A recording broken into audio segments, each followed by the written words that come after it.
और अभी आपको अफसोसनाक खबर से आगाह करते चलें, कराची शहर में एक मरतबा फिर से आग भड़कने का मामला सामने आया है। कराची में 3 हट्टी के करीब झुग्गियों में खौफनाक आग भड़क उठी।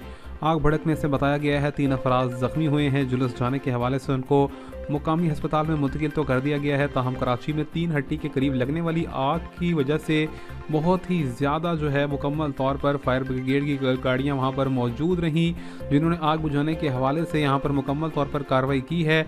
और बताया जा रहा है कि आग पर काबू पाने की कोशिशें अभी भी जारी हैं। कराची में 3 हट्टी के करीब जो है बहुत ही ज़्यादा खौफनाक तरीके से लगने वाली आग ने बड़ी तबाही मचाई है।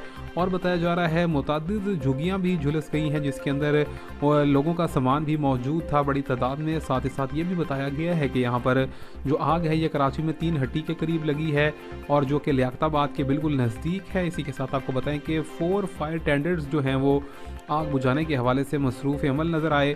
कराची में ये लगने वाली आग का मामला क्यों कर पेश आया, क्या इसकी वजूहात हैं, अभी से कुछ देर के बाद आपको आने वाली तफसीलात फराहम करेंगे। चैनल को सब्सक्राइब कर लें।